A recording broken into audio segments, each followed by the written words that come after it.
સુરતમાં ફરી એકવાર આગની ઘટના સામે આવી છે। ડભોલી વિસ્તારના હરિદર્શનના ખાડા પાસે મેડિકલ સ્ટોર અને ડેન્ટલ ક્લિનિકમાં આગ લાગવાની ઘટના બનતા આસપાસના લોકોમાં ડરનો માહોલ જોવા મળ્યો હતો। આગ બાજુમાં જ આવેલ ફિઝિયોથેરાપી ક્લિનિકમાં પણ પ્રસરી હતી। ઘટનાની જાણ થતાની સાથે જ બે ફાયર સ્ટેશનની ગાડીઓ ઘટના સ્થળ પર પહોંચી હતી અને આગ પર પાણીનો મારો કરી ભારે જહેમત બાદ કાબુ મેળવ્યો હતો। સુરત ફાયરને સ્થળ પરથી મળતી માહિતી મુજબ ડભોલી વિસ્તારના સર્જન રેસિડેન્સી શોપ નંબર 1માં મેડિકલ ચાલતું હતું। મેડિકલ અને ડેન્ટલ ક્લિનિકમાં એકાએક આગ લાગી હતી।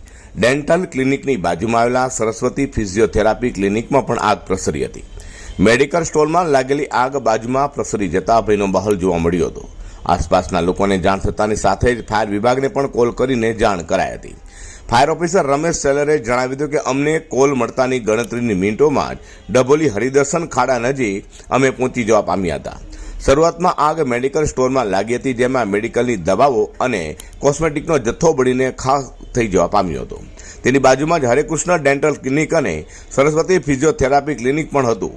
ફિઝિયોથેરાપી ક્લિનિકમાં નુકસાન ઓછું થયું છે। મેડિકલ સ્ટોરમાં આગ લાગી હોવાથી ત્યાં નુકસાન વધુ થવા પામ્યું છે।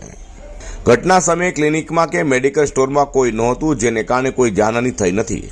આગ લાગવાનું કારણ હજુ સુધી જાણવા મળ્યું નથી। મુગલીસરા અને કતારગામની ફાયરની ગાડીઓ ઘટના સ્થળ ઉપર પહોંચી આગ ઉપર કાબુ મેળવ્યો હતો। અઝર કુર્સી સાથે પ્રકાશવાળા।